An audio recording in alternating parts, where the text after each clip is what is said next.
What's up, guys? Welcome to the Mississippi Real Estate Podcast, hosted by Ryan Watson. And I'm Tripp Spruill. It's all about real life, real talk, and real estate. Join us as we dive into the stories, trends, and insider tips shaping the world of Mississippi real estate. Whether you're buying, selling, investing, or just curious about the market, we've got all the insights you need to navigate with confidence. So if y'all are ready, let's get real. Hey, y'all, welcome back to another episode of the Mississippi Real Estate Podcast. We got a special guest today. His name is Harrison Bounds, and he is the owner of Tri-County Roofing. Yeah. And man, welcome to the And show. Construction. And construction. Yeah, welcome to the show. And it's gonna be a great show. Hey, Can't wait to go on all the rabbit trails and everything we're gonna go into. There's plenty of that. It's gonna be There's gonna be plenty of that. I just want to talk about how excited you were in your intro. You were really pumped up today. I was fired up, baby. I know. I'm excited. Holidays are coming. I love this stuff. I love it. I love getting to talk to new people. Yeah. And it's the first time I've ever met you, so that I recall. Yeah. And I'm sure you've heard good things from. Oh, he's Tripp. told me all kind of stuff, not good stuff at all. Yes. Yeah, all 100% Just how it good goes with him. Yeah, little. I guess a little bit of backstory. We got Harrison on here. He's one of my insurance. He's one of my good insurance, commercial insurance guys, and we do a lot of business together. A lot of conversations. A lot of I don't know. A lot of just insurance conversation, conversations. But deer hunting. And then outside of that, yeah, we go in deer hunting. He's even wore. He looks like he's about to go. Got my favorite camouflage jacket on. This is That's that old school kind. I love That's the my old favorite. school pattern. You know, when I If grew you're not up, watching. that was the pattern. Yeah. And then it got all complicated. then you make a little bit of money and you start buying Sitka and all that. I don't have Sitka. Okay. Oh, You know God. what? Hey, you got Sitka? I don't want to talk about that.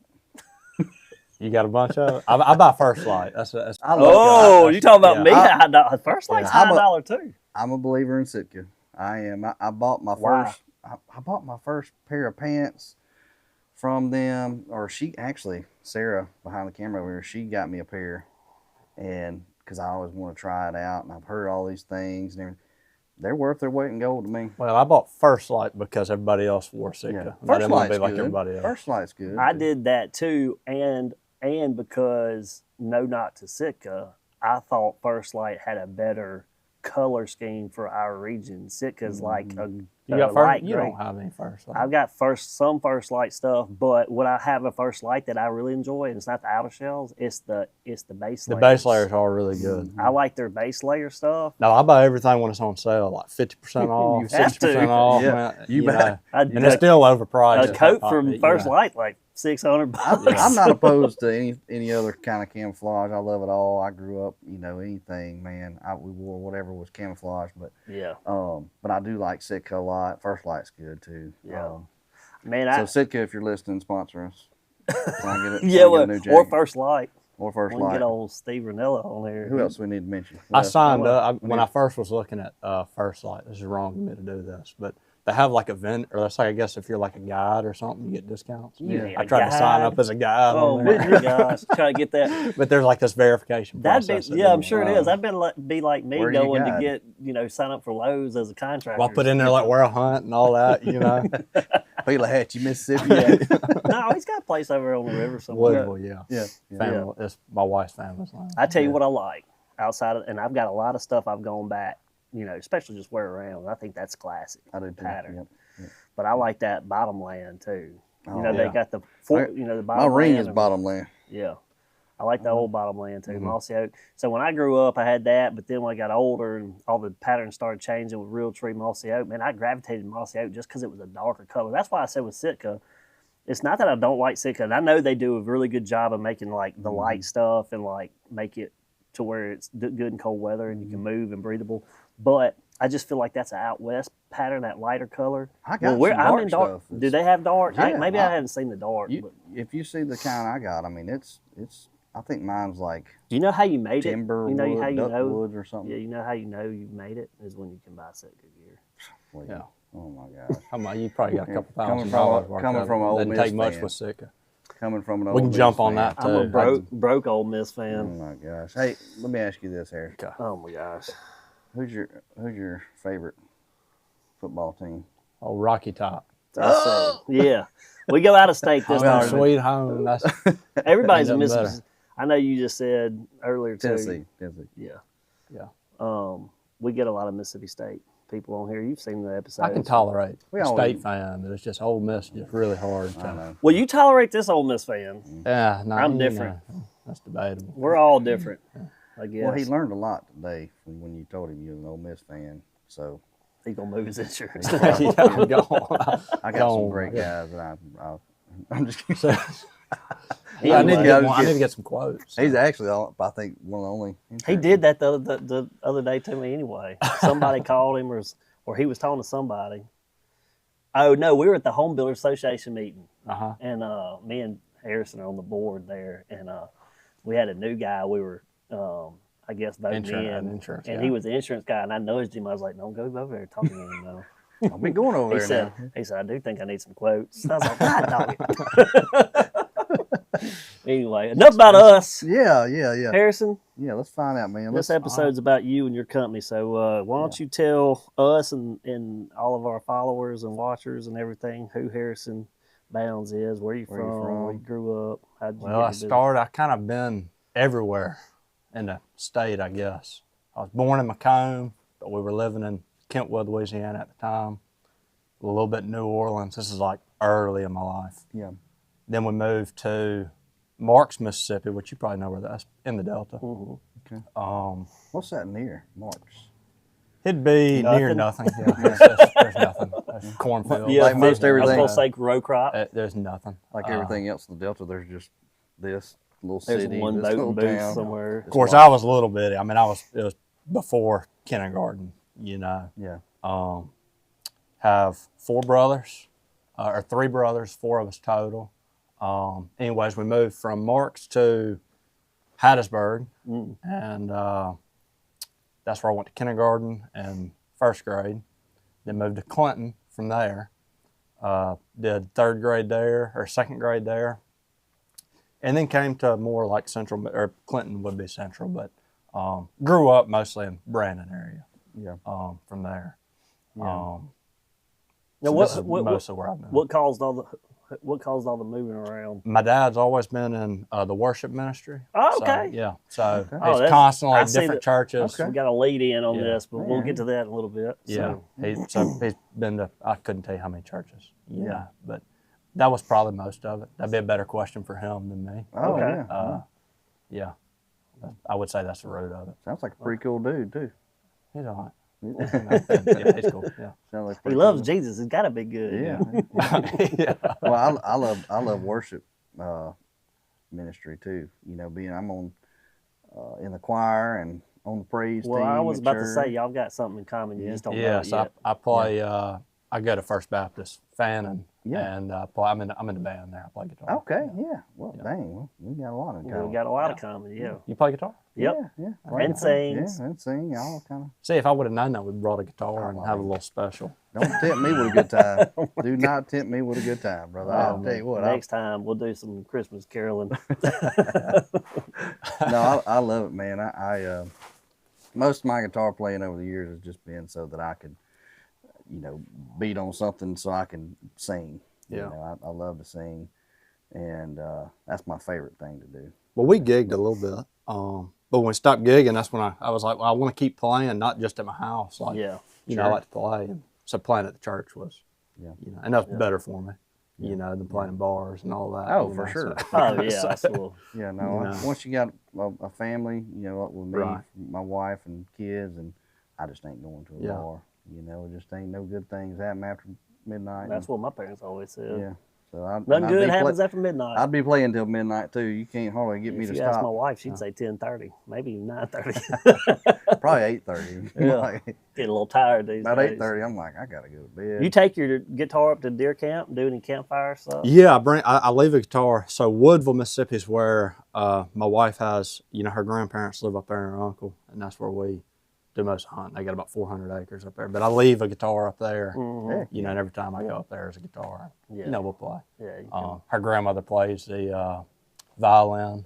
And Hey, she piano, got one so, up there? yeah, Y'all so, up yeah. there That's bluegrass pretty a Yeah, little bit. so we'll play a little bit of music. Nobody can Hey. sing very good. Yeah. If you flip it over, it's a fiddle. We make right? it fun. yeah. Yeah, that's right. Yeah. Something like that.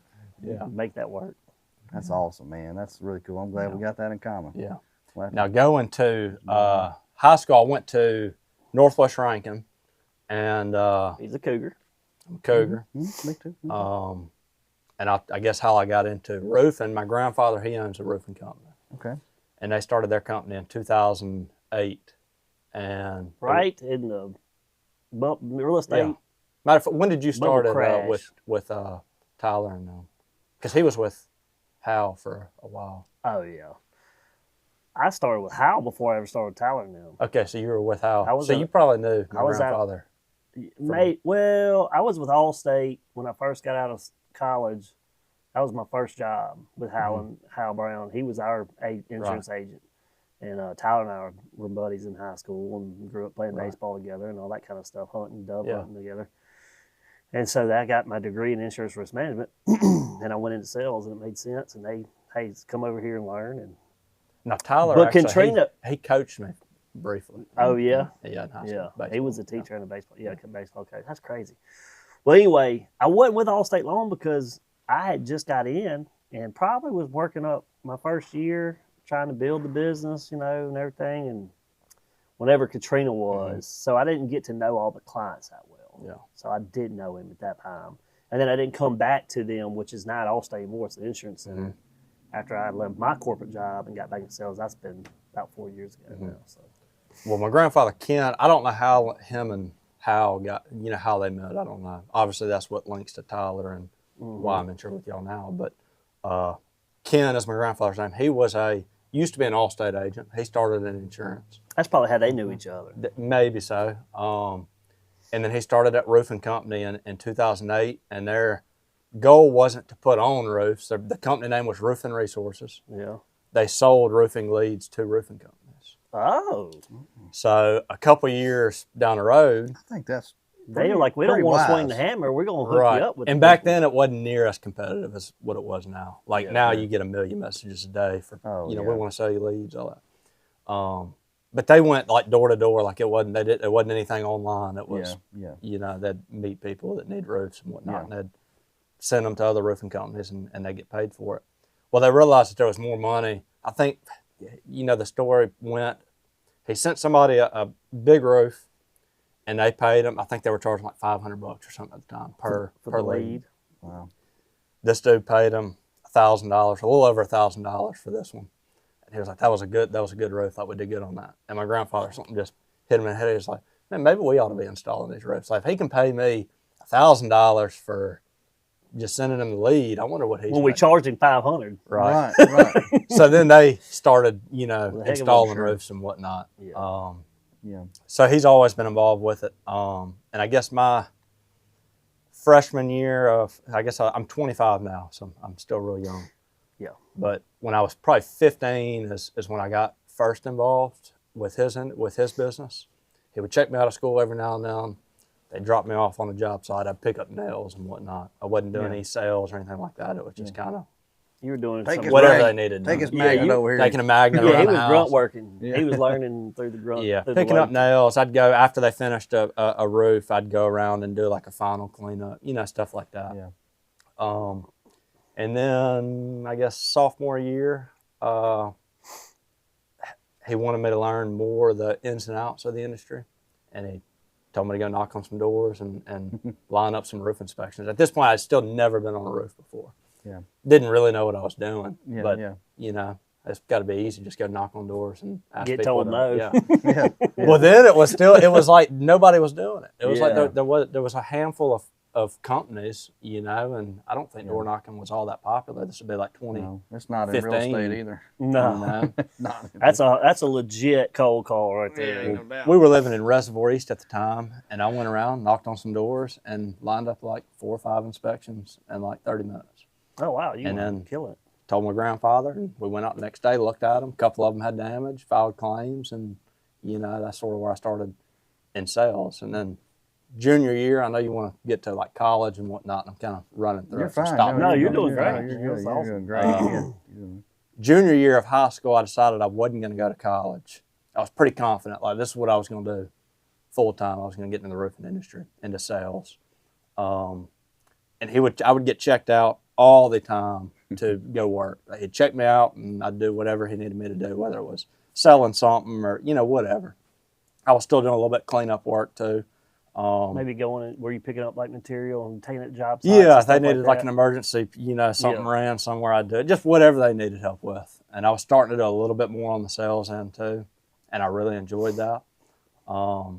Senior year, I went to my counselor at the first day of school, and I said, okay, I'm not going to college. Don't worry about putting me on that college radar. I said, well, yeah, don't worry about me. I said, what do I have to do? I was already sort of behind in high school. Sure. I was doing like the most basic classes. Yeah. I went to her and I said, You already knew what you were wanting to do then. right. Yeah. I said, I'm not going to college. You I get said, in the family business. what do I need? What classes do I need to pass in to get my high school diploma? Yeah. And of course, you sure you don't want to go to college? I'm sure that's not happening. I'm like, Yeah. what do I need? She's like, she was looking at my classes. Well, all you need, it was like a ceramics pottery class I had to pass. And like, I want to see I that. don't even know what the other one, it was 2 bogus classes. Yeah. And I was like, and passing's a D, right? She's like, yeah. Man, we're just, So I was like, what is the that's bare all I minimum need to to get know. this diploma? So I think I had like 80 absences or something Yeah. my senior year. And Because you're working. I was working. And then that was high school. And I passed both classes with a D. I think I did a little bit better in ceramics, but Yeah. I want to see. I just picturing Harrison behind a pottery wheel. actually, See that there? look. Just molding a bowl yeah. or a Look, base. I enjoyed it. I really did. Okay. So You I'm not did? gonna say I was going all out. But, Please tell it's me like, this is a hobby you do now. I will. If I had one of those pottery wheels, I'd use it. Okay. I'm buying you one for Christmas. If you Oh, give me one, God. I'll use it. I'll make you Please some do. pottery. Make me a Please coffee. do. Make me a coffee. But you need a kiln too. A big Yeah. kiln. Oh, I yeah. can't buy you that. Yeah, That ain't getting right. too expensive for your hobby stage. You got Just make a fire. You're like the Indians You'll just did. put it next to the That'll campfire. That'll work there. too. Yeah. Do that. Get me a pottery. Man, I wheel. did not know. So That's sort of quick summary on Yeah. getting So into it. but you knew what you wanted to do. I mean, you got introduced to it early, right? And Right. then you're like, man, I can see a future in this at a young age. Mhm. And I was going to say that, like, I was going to eventually get to this when you were telling your story. And I was going to ask, are you one of the youngest roofers around? Or is there somebody? I mean, because you, you there's- just said there's- it. You gave yourself away. You're 25 I years think old. for a while I was. Now there's everybody and their mama's a roofer. Yeah. So the industry's changed. Well, we hadn't done There's roofing yet. No. Well, you might as well get into it. It's like, I actually have sold roofs. Oh, yeah, you I've did done, back in the day. Yeah, I did. Before you got into all this other stuff. I did. I got in. I was doing like referrals. Yeah. Yeah. Okay. Yeah. Mhm. I can still. How much you charge for? I'm just kidding. we talk on the side. Yeah, we'll here we talk go. about this later. So I say that to say, did you get, when you were going to high school and you're knocking on these doors, were these people like looking at you as a kid and like, Oh, definitely. But Yeah. I mean, I think they felt like they couldn't say no Yeah. because I was so young. Oh, It's you like had I was at used that as a age where it was ditch. like I was too young. Right. You know, they most couldn't people- just shut the door on. No. most people go around in high school selling Boston butts for the baseball team or something. He was going selling Like, roof. I'm going roofing. That's right. Now I go knock on a door, which I hardly do any door knocking now. But if I do, Yeah. it's Yeah. not as Sometimes, like Well, one, that's like nice. like on one of our last podcasts that we had, you got to get back to the basics and Yeah. try something Mhm. different and just see if it works. Well, there's no reinventing any wheel. I mean, that's the old Right. school. I always get bogged down by the fact because I mean, I'll tell myself on this show all the time, but if I don't like it, I don't know if I can go out there and do it. So Yeah. I don't love it when I get home, and because I'm around people all the time, and I do love people. Sure. But when I get home, I don't want somebody coming knock on my door. Yeah. Oddly, as What if that it was sounds. me though? I know you. But if you came and knocked on my door for roof, I'd be like, call me Get outta tomorrow. here. Get out of here. You wouldn't be showing up for that probably because No. I have your phone number. No, I'm But- fortunate enough where I don't. I think I've built a pretty good reputation for myself. Yeah. And I think, yeah. I don't have to look for business like Yeah. I used to. Which Sure. Well, is good. you've gotten in it to now. So how many years experience? I mean, count high I mean, school. if you 'cause count started all working- that, probably 10 years. So you got 10 plus years, right? Mhm. And you're established. Right. So yeah, you have created a reputation and a referral system. Right. I mean, because I know that me and you have, Mhm. I help you on the, so you can go to work Right. with insurance. So what happens is when we have storms or whatever, people are like, man, I gotta get my roof checked out. I'm like, cool, call this dude. Yep. And he's honest. I tell people, and we've said this before, and I'm not going to put the door knockers I feel like we get now are the folks that come out of state, try to make a quick buck. File a claim, file a claim. Yeah, Everybody's just file a claim. They won't even get on the this. File a claim. And Harrison is one of the guys that I refer on the reg, and I know some other people in this business too. They're local. And what I like about the local guys, and I always say this is why it's important, because these guys will come to your house and they'll tell you that roof doesn't have damage, and specifically if it wasn't a big enough storm, or they can't really tell up there, and if you don't have any water leaks, you've got more longevity on there. I get as consumers and people that have the house, and we understand our roof may be getting older, Right. we try to work that system. I've been guilty too. I've been like, crap, I've got almost 12, 15-year-old roof. We had a hailstorm. But the insurance world these days aren't as easy as what it used to be to do No, that. it's not. And I've always pushed repair first, so we can make repairs and get you. Now, if it's eat up with hail or wind, and there's an obvious claim needs to be filed, we'll file it. Sure. But if it's a 50-50 shot, I always lean towards repairing. Yeah. Because I don't want anybody to have a denied claim, and especially in today's market. That makes it. Yeah, they deny 'cause them left and right. Well, yeah, and that makes it harder when that individual wants to go perhaps shop or whatever else. And so, and I'll just plug this real quick too. Anytime you feel like you need to have an insurance claim filed, don't go direct to your carrier, whether you're with a captive insurance agency or independent like myself. Call that agent. That's what they're there for, to talk through that, because we can almost get a sense, or maybe because if you call that carrier and you talk to the claims line, that's it. That's a claim. Yeah. A lot of times they're like, so Mr. Watson called and asking if, and some of those people that are working the claims, they'll say, hey, if we go any further, this is going to be a claim. And even if you're just asking questions, call your agent first. Yeah. But do your research on your contractor. I mean, in if the same people sense, just somebody knocks on the door and tells them to file a claim, they're like, okay, they know nothing about this company. You know, who was at their door, they don't know, but somebody told them to file a claim, and they file a claim. Then they get mad that the claim gets denied. They're mad at you or whoever their agent is, like it's their fault. Right. Turns out they didn't have any damage. Yeah. You just got somebody who wanted to, had their fingers crossed, and maybe he gets a roof and I get paid. Yeah. So in other words, call your roofer first. If you think I you do got recommend, damage. yeah. Call your roofer first. If you have a roofer, if not, call your insurance agent. He'll say, "Hey, call this roofer to go get it." How much your inspection? Is that what you're saying? It's free. And I kid around with people all the time. You know, if somebody needs a favor, I'll tell you what, I'll give you a free inspection. If you do this for me, I'll give you a free roof inspection. Yeah. You know, it's always free. I don't know any roofing companies that charge for inspections. That was my point, though.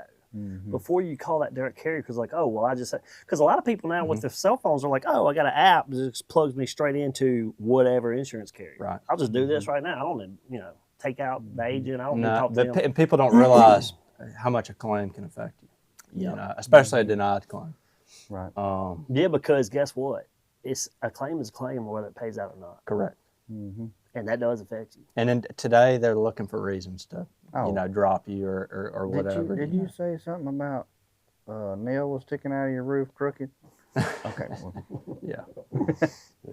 That was a claim. So that's why I always say, and I've said on this show before, work with your local people. I'm not saying some of these guys that cross state lines, but they're probably great in their state. People know them. We don't know them. We have working relationships. Other agents have working relationships, whether it be with Harrison or other companies. But the local guys that you see driving around on the reg, Tri-County Roofing, I'm not going to plug others, but you see them, like, those are the people. Now, there's plenty of reputable local companies. And if you have the slightest off feeling about one, like, get a second opinion. I mean, it's free. Nobody that I know charges for a roof inspection. Yeah. I would ask, you said second opinion, how much business, because this is something we'll see too. And if you live in a neighborhood, you don't have to be in the roofing industry or the insurance industry to see it. You can just be a neighbor. You get you're like, okay, we had a storm. You call Harrison, check my roof out. He's like, man, you're good. But then 2 days later, look up the road and XYZ Roofing's over there, and they're ripping the roof off 2 houses down. I'm like, wait a minute, they had the same storm I go. So how much loss, even though they probably have no issues in hindsight. Now, we don't know. Maybe they had a roof leak and they're playing the system, but How many times do you feel like you get undercut by the guys that come door knocking from out of state because paranoia sets in because somebody's getting a roof, somebody's getting a roof. My roofer said I didn't need it. I mean, I think I don't know if I'm answering this correctly. It may be hard to gauge. Yeah, I tell you what is factor common now is companies manufacturing damage on your roof, Ooh. especially when like we haven't had a significant hailstorm leastways in central Mississippi in just over 2 years. Yeah. So the work's been pretty dry, especially this year, for every roofing company in central Mississippi. I've heard several say, you know, and if somebody tells you they're having an incredible year, you know, I would say they're probably lying to you. Yeah. You know, it hasn't been a great year. So more often than not, right now you see, you know, people getting on roofs. They'll rip off shingles and tell you have a bunch of wind damage, file a claim, or maybe they manufacture hail damage, whatever. They're making damage on the roof, telling you to file a claim. They can flipping shingles over. And the insurance company, what's crazy is they know it's manufactured damage, but it's vandalism, so they still pay it out. Yeah. You know, you're covered for vandalism. So, wow. You know, it's almost a loophole. I mean, I don't think now the carrier should pursue those contractors if they know it was manufactured, but the problem is they don't have any evidence that person did it. Yeah.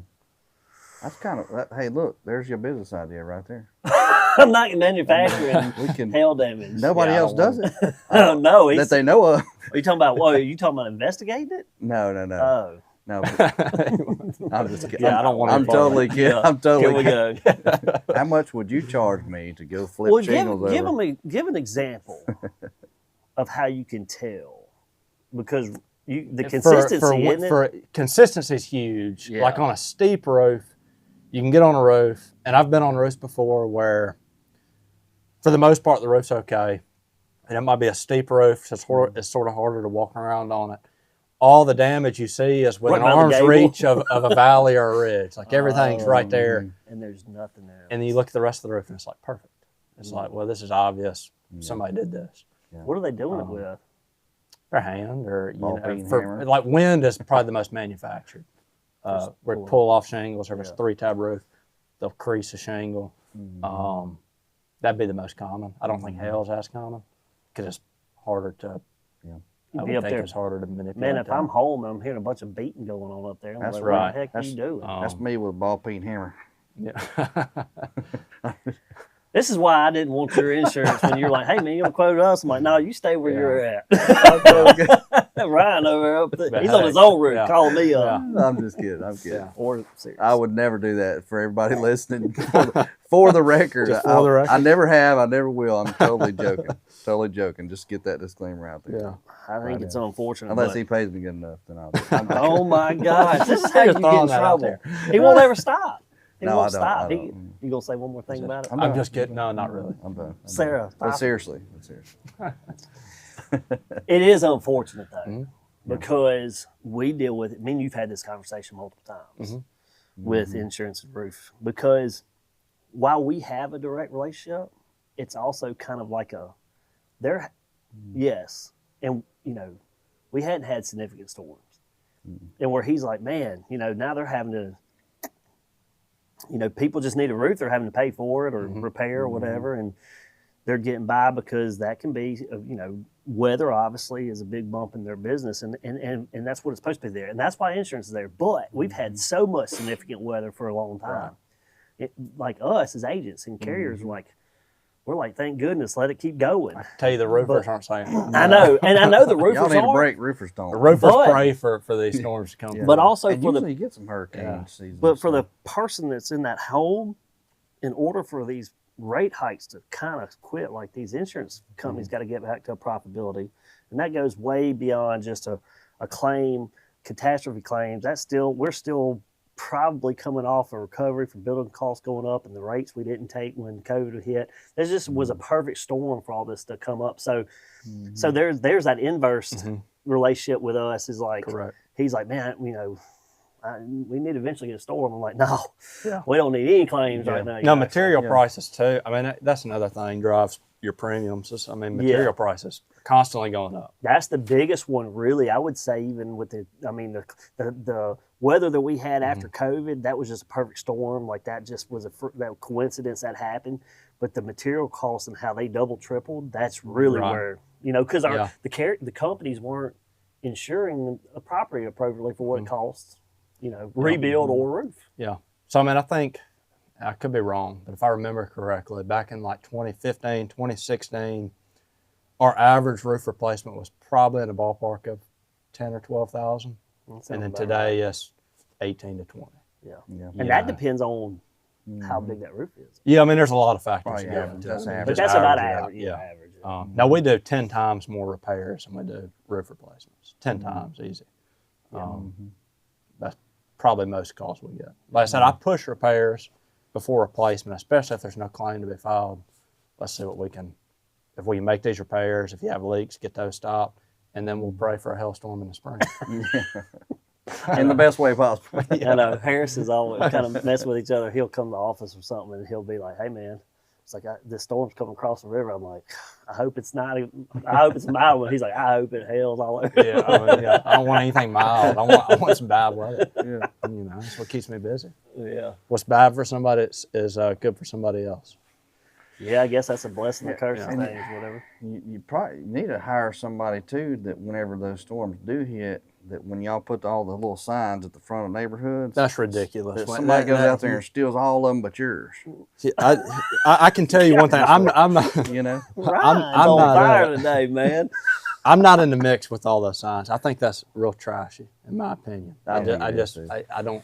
You're being real raw with us right now. Yeah, I don't like that. Or hanging signs up on like a corner post somewhere, on like a light pole. I just don't like that. That's kind of trash. Funny thing, I don't know who. And we're realtors. We put signs everywhere. y'all sign have so everything much talk. But that's only when we have something to say. It's not like you can't randomly go drop a sign. Somebody, you'll get in trouble. Well, people do that though. I mean, that's in roofing. Not they do. in real estate.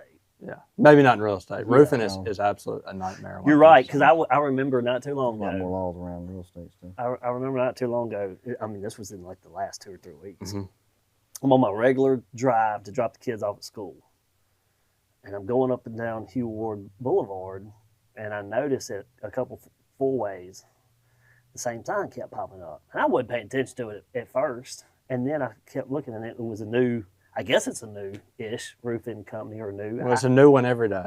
So I didn't recognize who it was or what it was, and I was just like, "Yeah, it's out there." And it works, I guess. I mean, because that's the goal is to be recognized, and I mean, you recognized it, so it does work. I just don't like to look at it. Well, it didn't. It didn't. I don't know if it worked all the way well. I can't tell you what company it is, and I don't know if somebody's watching this and that's your company. I'm sorry, I'm not bashing no, you. There's too many of them. But I just was saying I noticed it, but I didn't. I just saw some roofing, and I was like, oh, it's a roofing company. I kind of went on. Yeah. But whereas you don't do signs and you have your own, we'll do signs like in while we're doing an install. 100% agree with that. And you should. I think that's just being friendly too, letting the neighbors know that you're a roofing company and that's what you're there to do. But, and I would say where I give maybe the sign drop a little bit of grace. They're trying to build it up too. They may not have a referral system yet. Yeah, they are. But I would say one of the cool things that you do and some others do that are known around is like you don't sign drop, but you drive a sign every day. Your truck is very noticeable. Mm-hmm. Yeah, it is. You have the wrap. It's bright orange. Bright orange and white.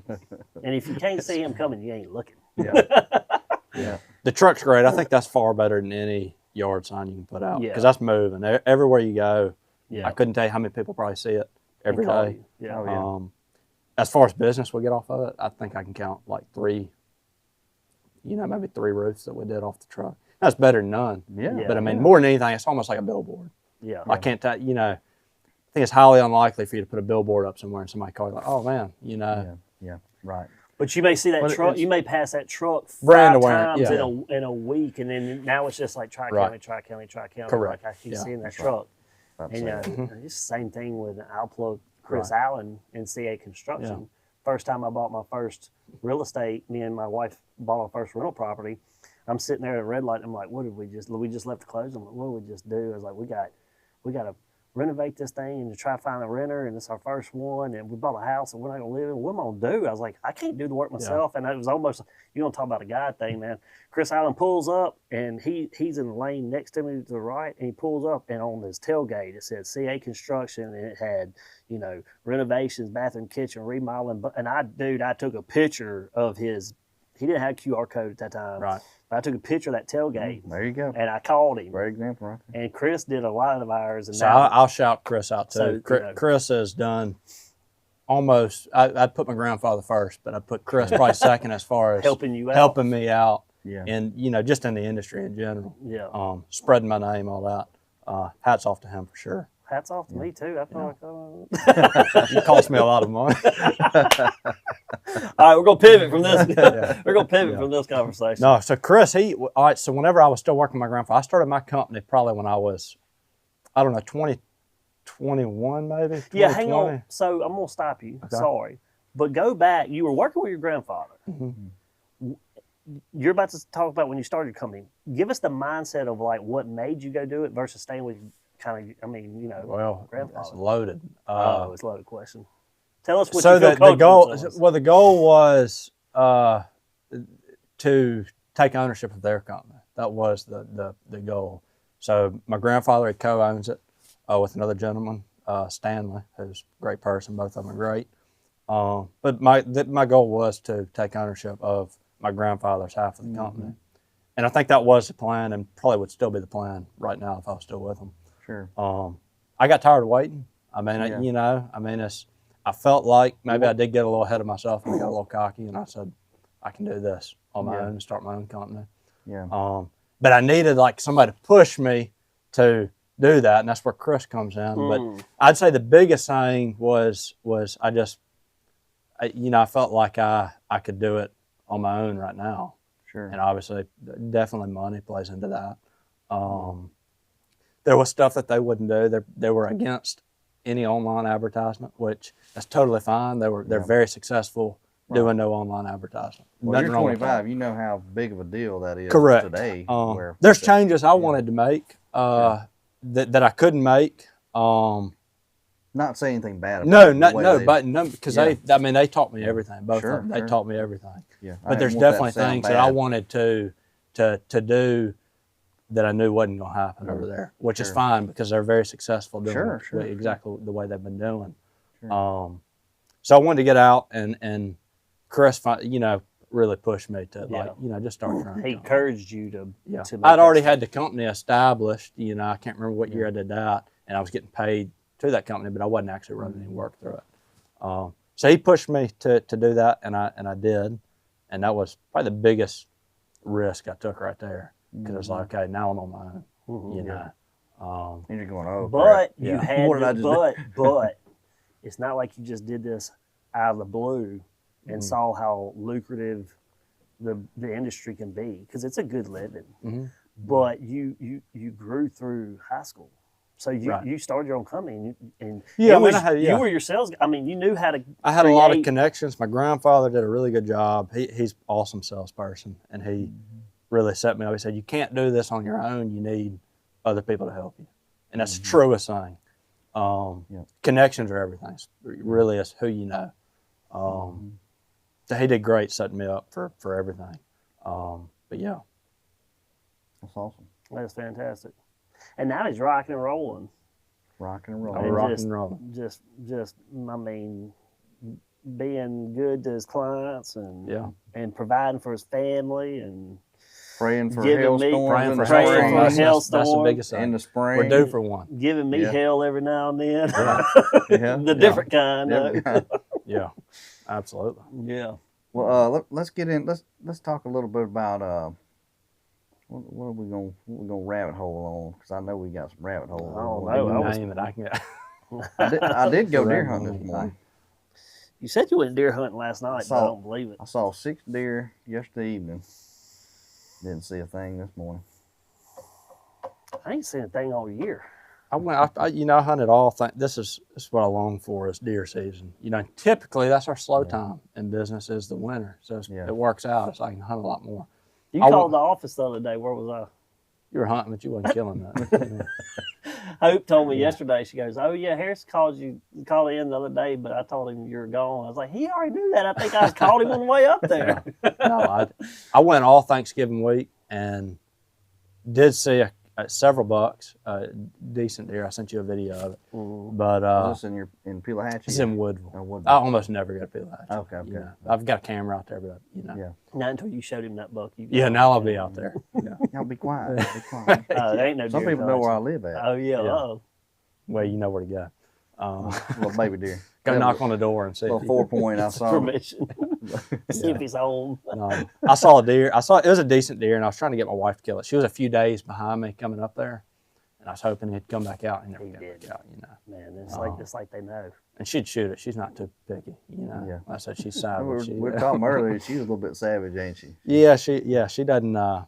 Her feelings don't get hurt as bad as me. I can't hurt a little doe, you know. Yeah. I feel so bad. That's an interesting thing though, because I was in the Tire Depot yesterday. Shout out to your wife, by the way. Yeah, Lindsay. She's a savage. She'll definitely. Lindsay's a listen to savage. Yeah. Lindsay's a savage, but she's great. She is a good She person. is. Though. Yeah. Love her to death. Totally. Just mean to deer. Yeah, very mean. She's just hungry. Do you feed her? I feed her, but she just there's no feeling. She said that's what God put. That's why they're here. That's God true. put the deer. Hey, I said that's true. I'm It's hard to argue that, but I'm not going to argue that. you know. I was in Tire Depot the other day, and what's the day? Tuesday. I was in Tire Depot yesterday because I had to get a tack out of my left front tire. Oddly enough, I had just been there and got my oil changed, all that before I went to deer camp. Shout out Tire Depot. Yeah, shout out Tire Depot. They did a great job. Yeah. And it wasn't obviously their fault because they rotated my tires and all that stuff. Yeah. Before I went to deer camp, I had to go show a house. And I was in a new construction neighborhood, and I was driving down the street, all the contractors on it, and I was driving. I was like, I'm probably about to get a nail. And went up to camp, was coming home on Sunday, and packing up, and looked at, something would look different on my screen. I was like, God, dog, it says I got low tire pressure and I need to add air. And so one of our local guys has a good air compressor, and I just drove around the corner and went to his shop. And we added air, and then we put the water and the soap on it, and that thing was leaking. I was like, I got an almost 2-hour drive. Speaking of that truck, we got the same truck. So we bought probably within a month of each other. Yeah, same exact truck. Yeah. Hang on, I'll tell that. We'll come back to that. But I told the local land guy, I said, I don't feel comfortable, so we changed the tire right there, right? And I long story to get to this, but I went to Tire Depot Monday waiting on my truck, and a guy comes back. He was talking to Zach, your boy Zach, at the front. Yeah. And he's like, man, I went to deer camp this weekend. I invited some friends to come. I told them, y'all, shoot some does, help us out or whatever. He said, every time I invite friends to come up to my hunting camp, all they do is shoot bucks. Nobody wants to shoot does anymore. He talking about, you reminded me of that when you said, I can't hurt a doe, or I don't feel like it. I get it when they have young ones too. But y'all, I feel like that is the growing thing. Like, people don't want to shoot does no more. And you have to. Yeah, there has to be some sort of management to it. Yeah. I call it kind of like little pond. I'll leave it up to somebody else. So. Yeah, but who are you leaving it up to? Because this is what we do. This is what we face at our deer camp. Now, this ain't nothing better than seeing a big old stud come out. I know, but you ain't gonna have a big old stud if you got too many does. Yeah, that's true. And so that's why I call it kind of like little pond theory. If you got a pond full of fish, but you're not taking some out, you're gonna have bank runners. The brim gets smaller, the bass get smaller. And if you venture to look into deer hunt, which we all deer hunt, and we all love it, and I'm sure y'all watch podcasts and read articles, all this. Oh yeah. There is, there is something to, game conservation, managing the herd, killing does. But at deer camps, mine included, you'd be out there in the evening, and it's like, man, it's getting about 4:30, and a bunch of does out there. Well, I just don't want to clean it tonight. Maybe a buck was about to come out. Yeah, well, and I do that too. I mind trick myself all the time. Like, well, 2 of them are looking back. But 6 of them weren't. But 2 of them I do that all the time. They just looked in the woods. They've been staring in the woods for a minute. I have kids now. Yeah. I have kids now. Raccoon. So they see a deer come up, like, Possum. can I shoot it? And I'm like, I pass the buck to my kids. You got your wife to do it. But are y'all seeing that too? Well, you kind of hunt, As far as people not shooting does. Yeah, I mean, I think that's You got I think I would bet more cars killed those than like people with guns. So the insurance industry, that is a big comp claim. Mm-hmm. And, I think they won't, if they had it their way, I think they'd be like, shoot more. Kind of like farmers on the farmland. They get tags. Well, then what you should do is, and maybe you address this with, the carriers you have.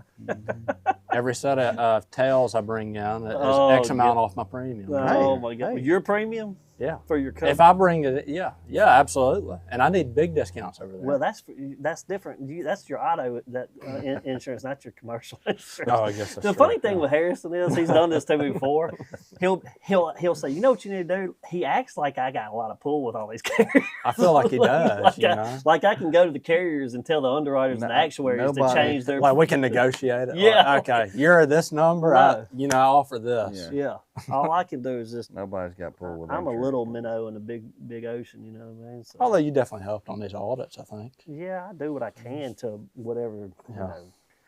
I still feel like sometimes I get handcuffed, and we've been through some of those. And yes, and it is a nightmare. And we probably meet one or maybe twice a year, 3 times a year. We talk about it a lot. Yeah. But I actually sit down. Oh yeah, in the office. Yeah. And run through it, and Well, he's got a business constantly changing and stuff like that too. Yeah. And I want to get back on the. We did a little rabbit trail there. I want to get back on the roofing stuff again one time. I just wanted you to share how far do you cover all of Mississippi? Do you kind of travel? Right now around, we're not too kind of picky. central Mississippi. Come on. Now when we're busy, we try to stay within an hour. I mean, we'll go to, if it's a decent job somewhere, we'll travel a little bit further. Yeah. But really within an hour and a half. Right now, it don't really matter wherever you're at. He's going to Louisiana. If you need your yard cut, we'll come cut your yard. Are you door knocking to Did Louisiana? I just hear Florida got a storm? Yeah, I'm going. We on the way. No, we are. We were, and we're not now. I think there's a couple other companies. Wait, did you say you'll cut grass? Yeah, so you call me right now, we'll cut grass. We'll do your flower garden, whatever you need. Oh, man. We hadn't had a storm in a minute. It gets like that in real estate sometimes. Yeah. Yeah. But it's bad he's willing to come cut your grass when it's wintertime and grass ain't growing. Right. Yeah. Man, I've noticed your grass out of here. Yeah. A few weeds, and you may cut them. Yeah. Now, That's we fun. were at one point, and we're not now. There's a membership we're with the Roofing and Solar Reform Alliance, which is it's almost like a BNI group, but it's on a national level, and it's just roofing specific. So it's reputable roofing companies from all across the country. It is an awesome group. We were the only roofer in the state until I think this year. There's a couple that joined. But through that, we actually did work, and I'll shout out Martin with Reset Roofing out of Georgia. Mm-hmm. He called me for a big project in Oxford last year, and Tupelo. I remember that. So it was somewhere probably around 2,500 squares, 3,000 squares, which is huge. Yeah, that is massive.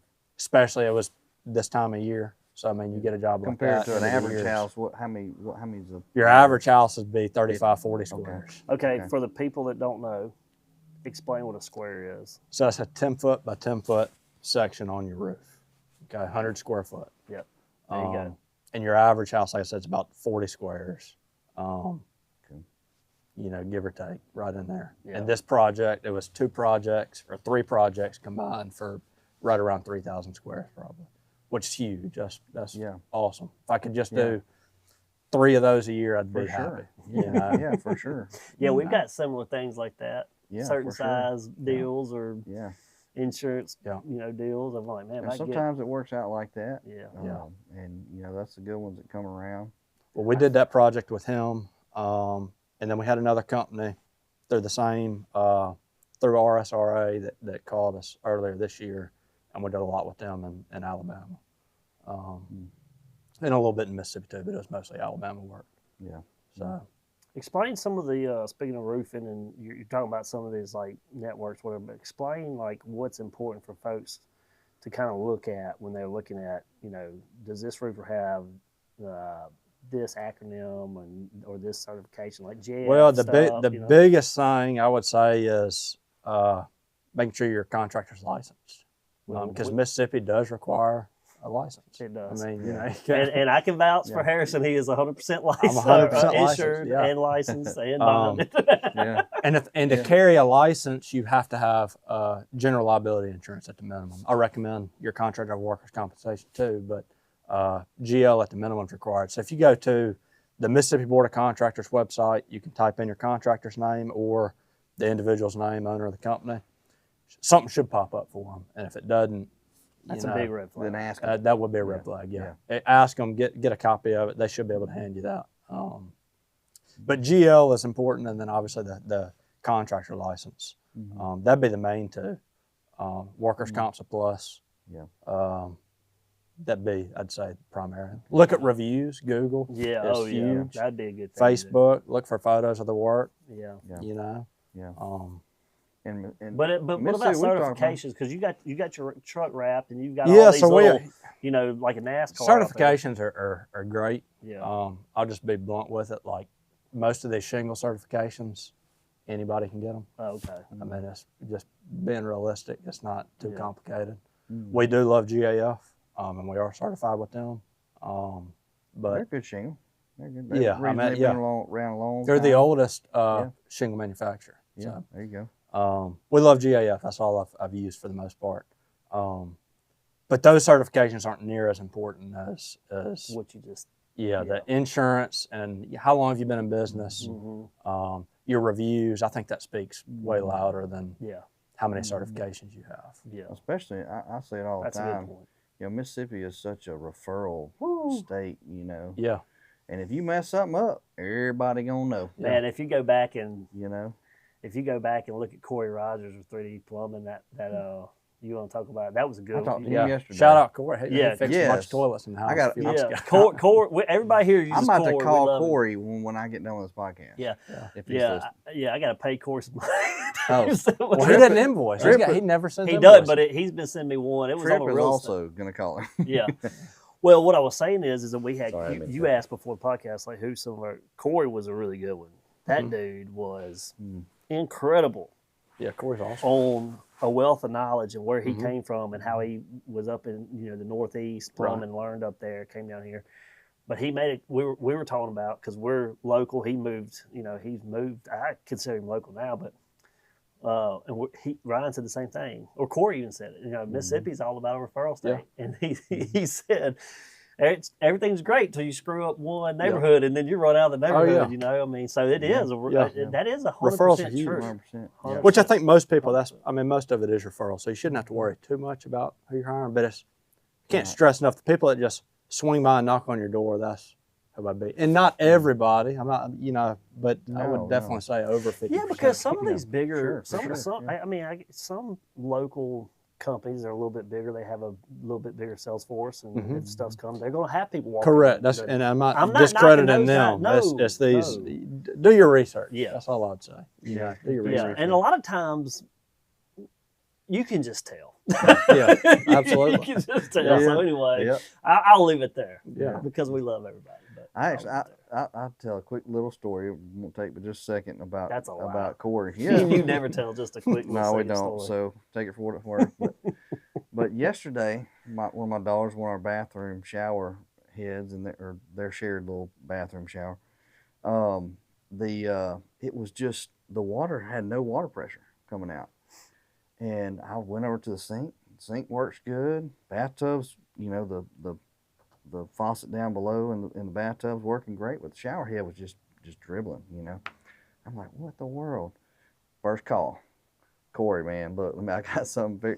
What you got to tell me what to do here? Can you come look at this? I'll pay you to come look at it. Come look at it. And he's like, well, just unscrew it. He told me exactly what to do. He said, just unscrew it off there. There's a little thing there that take. That pressure. You probably need to clean that off and this and that. There's a little a filter in there. Yeah. On the back, little metal filter. I didn't know nothing about it. So I take it off, and sure enough, it's just caked up with just new construction stuff because our house is a new construction house. But I told my girls, like, hey, y'all gotta let us know. They're like, it's been doing it for a long time. I'm like, are you even taking a shower? They're getting out. They got soap in their hair still. Shampoos. Right. I'm like, are y'all even taking showers?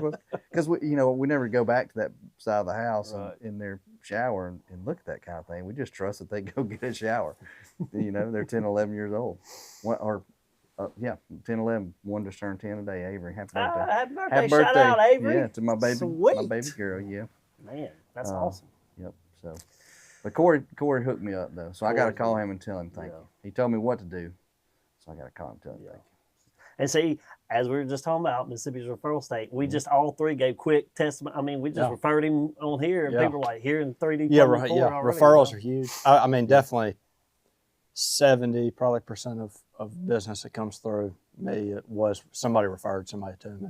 70%, I'd say at least. Yeah. Yeah. You get a little bit from advertisement, but most of it is referrals. Yeah. Well, you do a good job, man. That's why it's important. It's always important to be honest with people, even if it sucks. Mm-hmm. You know, do the right thing, and then do a good job. And even if it everybody loses slips a little bit, but just own it. Right. Golly, you know, something.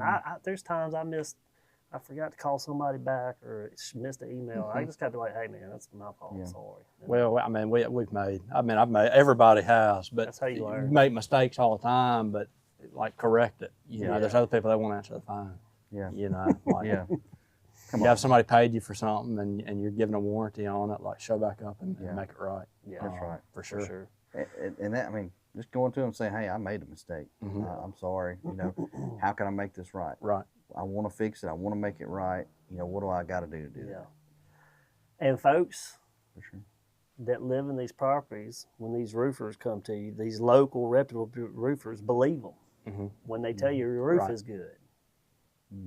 They see them every day. And that's not, you know, a lot of people will get upset. They'll call. They might be a referral wherever they came from. They'll call and they'll want a roof inspection. And we get out there and they say, well, this neighbor got a roof and the one right there got a roof and down the street they did too right there.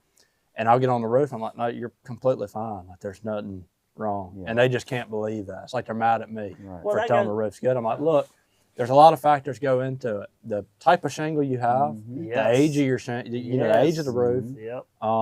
Do you have any tree coverage? What direction was the storm? The storm starts and stops somewhere. I mean, you can be driving on the interstate and see the rain. You know that. And I've seen it where it splits a street in half. Like this side of the street gets smoked and the other side. There's just a lot of factors. Well, there was one time I remember one of our recent storm, or most, I guess, a couple of years ago now, like you said, where I live on all the local folks that are listening or watching, I live on the other side of the reservoir, right across the causeway. And my mom was over in Lavalline, over on the other side of the reservoir. And that area, even one of my rental properties, the one you went to, got tattooed with, I mean, I'm talking about baseball size hell. And we didn't get any help, and I wasn't even half a mile down the road. Across the reservoir, you know, maybe 2 miles across the reservoir. Didn't get nothing. It's crazy how that happened. You know, but we had people in our neighborhood trying to come and say, just because we got, by that time, whatever had passed, it was just rain on our side, but people were trying to get roofs. Well, people get mad at you for telling them they don't have any damage. I mean, they'll be furious. Well, they're expecting you to put a brand new roof on there. Well, you don't need it. I mean, if you can scratch out 4 or 5 more years, do it. You know. Well, and I'm not trying to beat a dead horse with this and be doom and gloom, but the insurance companies have locked a lot of, you know, they're not as I don't even know the right word. Me and you talked about this a bunch. They're definitely not as lenient. Yeah. Used to, you could file a claim and they'd write you a check in the driveway. It didn't matter if there's damage up there or not. They just write you a check. Yeah, let's get this roof. I got an insurance question here. When pertaining to roofs, do you think it's helping roofers where insurance companies have gone to, if a roof is over 10 years old, you got to replace it, or you're not going to be able to get I think that in my opinion on that, I think it's ridiculous I think it is. I don't think they should be able to, and that you would know more on that if they can do that to an active policy. I get it on like a renewal or something, or you know. Well, that's where they get you. Well, when you're selling, when we're selling houses too, you know, when we sell a house and it's got a 12-year-old roof. Yeah, well, we're going, all right, look, nobody's going to be able to buy this, or they're. Well, I showed one. I literally showed a house before this past weekend, right? I showed one on, I think Friday morning. I was showing a house before I left to go to the account, and one of the roofs was 13 years old. And I told my clients, I said, look, I said, from an insurance perspective, this is going to be I said, we got to look at all the variables here, whether you like the house, especially if you like the house, like we have to consider insurance because anything that's 10 years or older, it's really hard. Right. And when you're dealing with, mortgage companies who require replacement costs, some of these companies after 10 years, they may not give you replacement costs. They're going to give you an actual cash value policy. And the mortgage folks are like, no, we don't want that. Right. I mean, I would say on that aspect, I mean, the insurance company's protecting themselves. Yeah. I mean, they don't want to insure a old roof. And if they do, there's going to be terms in there, you know. Well, that's like that. That's why they start ACV or I've whatever. seen it multiple times recently. Is why. Well, I mean, they're saying now the older these roofs are getting, the more out of pocket that homeowner is going to have to put into it. Up to a lot of companies have gone to at 10 years, it may flip over, or it may flip over at 15 years to ACV, actual cash value. And when that happens, you're going to be paying your deductible plus more of that depreciated down. People don't understand that either. They want the cheapest policy they can get, and then they file a claim, and they're aggravated. Well, we say, and Brandy Gordon, my insurance manager, and Tyler, they've said this since day one, since I've started there, and I've heard them tell clients this. I tell clients this too. Like, cheaper premium doesn't always mean the better coverage. Right. I get that we're all looking at our bottom line, but that doesn't always mean that's going to be what protects you best. So that's where you really got to. I mean, everything's about affordability. I get, but and I'll say this too about my question. Like, I'm not hating on the insurance company. Sounds like you're hating on insurance companies. Oh, come on, you're a roofer. You don't. It doesn't bother me because I'm not the carrier. I'm just the guy that tries to help. I'm the middleman, mover, shaker guy. You know what I mean? How many times I heard a roofer say, "I hate this State Farm. I hate." Well, I'm right in there in the mix with all that. I mean, there's definitely they don't ever do carriers right. that I'm totally kidding. that don't do right. I mean, I'm not gonna name any names. Sure, there's some out there. But we've talked about this too, though.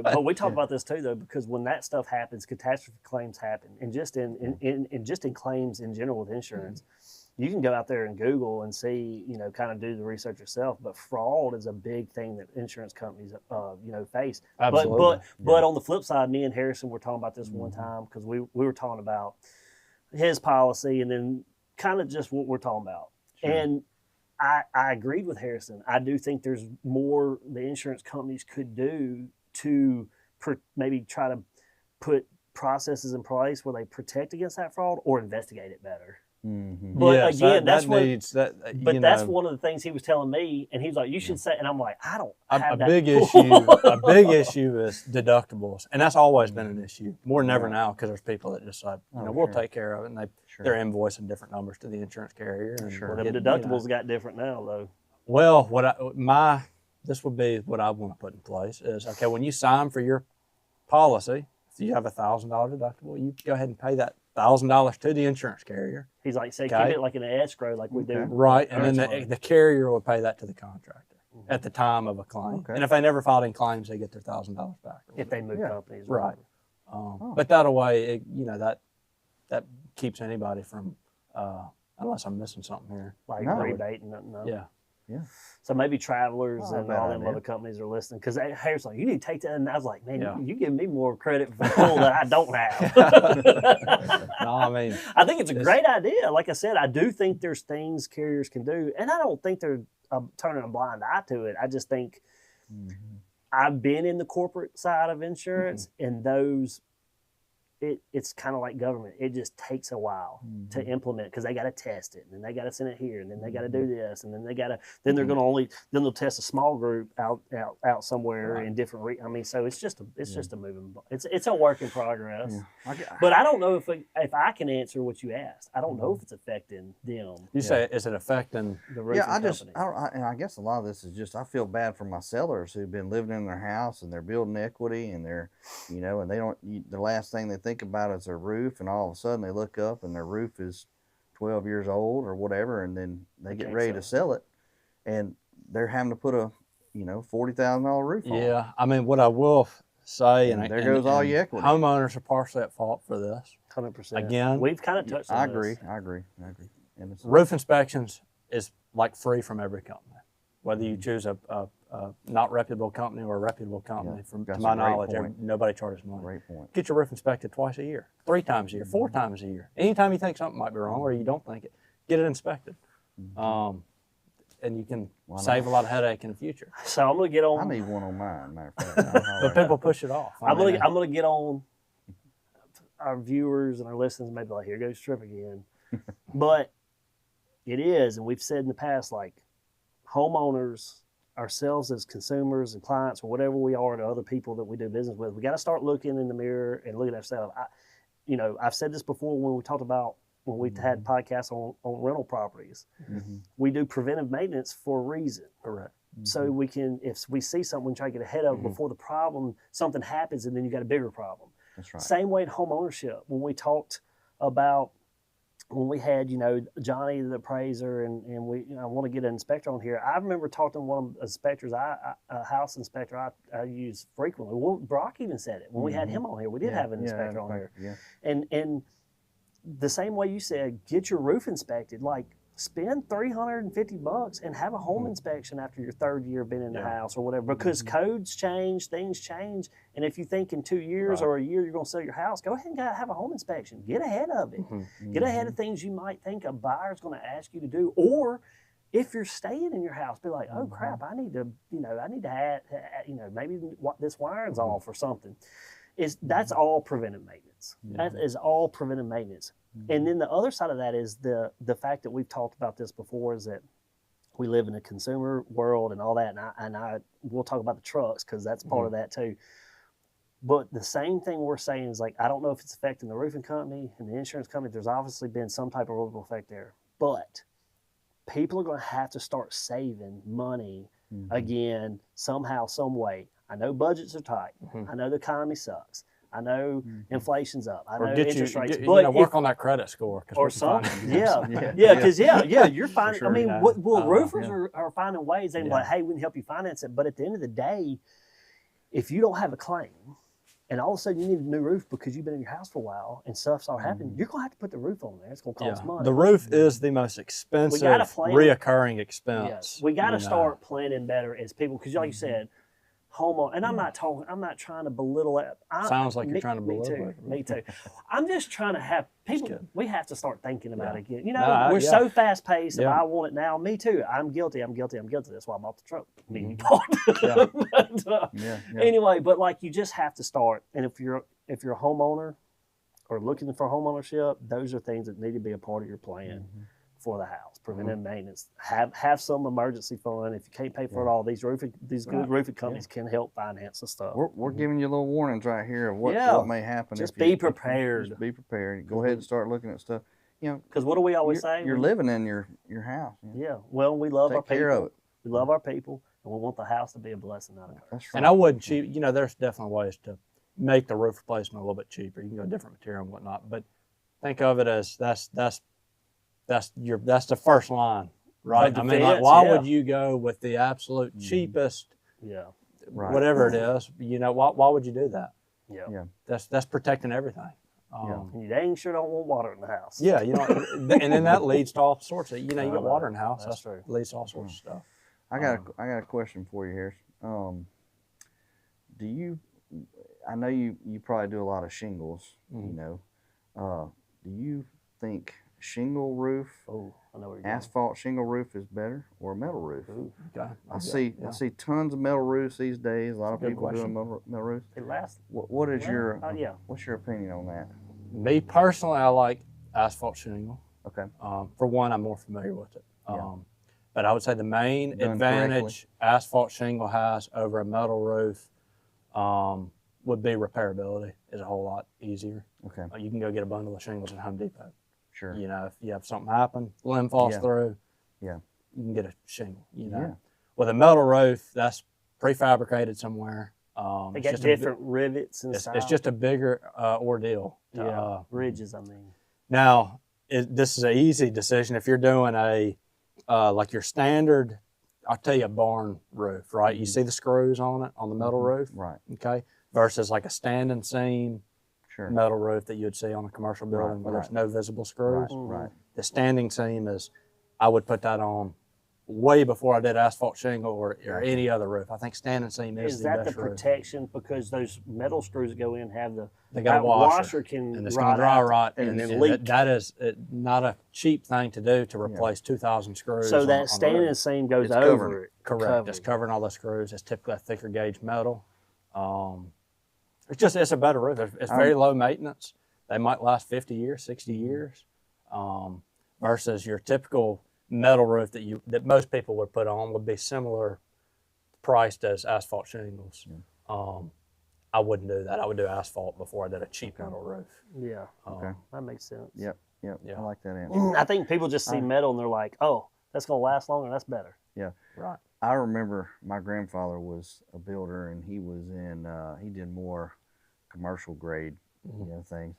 And I remember growing up as a kid, I remember watching his guys that were working for him putting on metal roofs, and I don't even know that he even knew standing seam existed then. It was just regular old like chicken, Flat, chicken house, flat tin, whatever. But they just nailing it in there. But he'd tell his guys because he knew that those aluminum foil. Yeah. But he would tell his guys, he would say, all right, every time you screw a screw, you put a blob of silicone. And so he would, every single screw, he would silicone, and then they'd screw the screw in. And so it was like double that silicone. And he would do that on every one. I don't know that the leak has ever happened on his it seems like a lot of extra labor. It's just I don't know. Standing seam's great. I would. That's if you can afford it. Now it's going to run almost twice as much as asphalt shingle would. Yeah. But you got some people who don't like. Some people love the look. No, if you like the look of asphalt shingle, they have class 4 shingles. Like if you like just a standard architectural shingle, you can upgrade that to a class 4 shingle, which is going to be more impact resistant. That's what I was going to say. These shingles come a long way. Or you can do if you wanted a different look but an asphalt shingle, they make designer shingles, which are beautiful asphalt shingles. Yeah. Well, that's what I'll say. But I know that with working with some clients, they'll see a metal roof and like, ooh. Like some people just don't like a metal roof the way it looks. Yeah. And I will say this.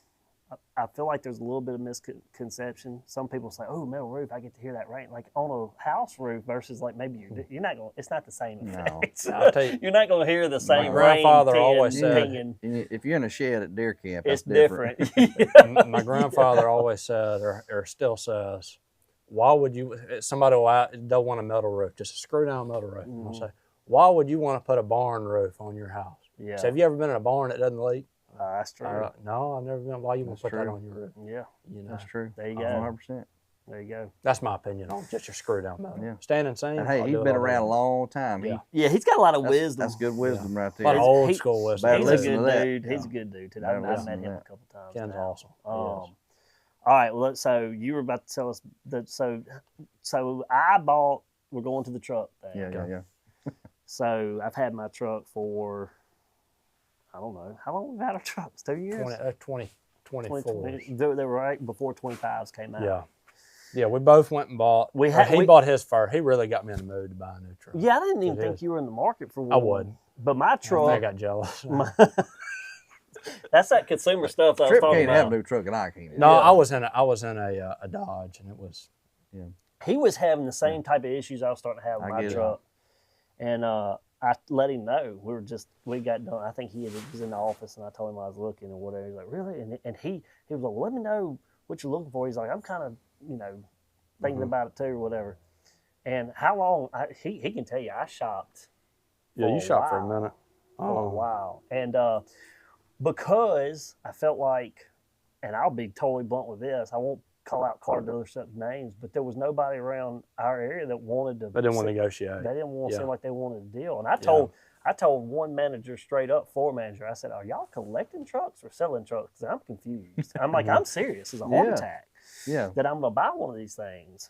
And I told Harrison, now I'm looking out in Texas, and I happen to find, well, which I'm glad the Texas thing didn't work out because I didn't think about out of state carryover tax, whatever that is, and I was like, ooh, I wasn't even putting that in there. Yeah. But I happened to find a truck down in Hattiesburg, and they were more than willing to wheel and deal, and they did me right, and even brought the truck up here, and I think it was soon after that. He's like, I think he saw me. He's like, dang, you got one. And I was like, Yeah. yeah, I got it. And then Well, what was it like I 2 was weeks searching. later? Yeah, I was searching too, and I was doing the same thing, looking around everywhere. Ended up dealing locally, and I remember it was a storm. Lindsay was with me, and it was a storm. I mean, a bad storm was coming in, about to be raining cats and dogs. This was after you bought the truck. I'd already bought it, but I'm still at the dealership. Yeah. They're shining it up for me or whatever. Yeah. And I'm like, I kind of need to hurry because it's getting late in the evening. It's about to rain. I don't want to be, driving the truck for the first time. In the rain. In the rain. Pouring on rain, whatever. Want that thing So fresh. I think I told them, let's stop shining this thing up. It's going to rain anyways. Like, just give me the keys. Yeah.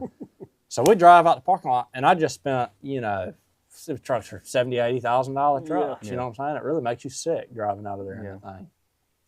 I'm driving down the road, and I probably get almost to my house, and there's a check engine light on.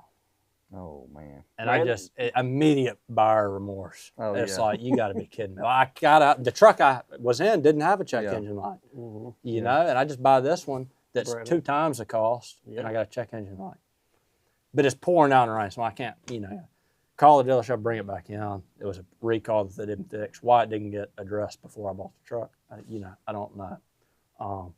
But I saw they fixed that. I think it did it one more time, brought it back in and did something.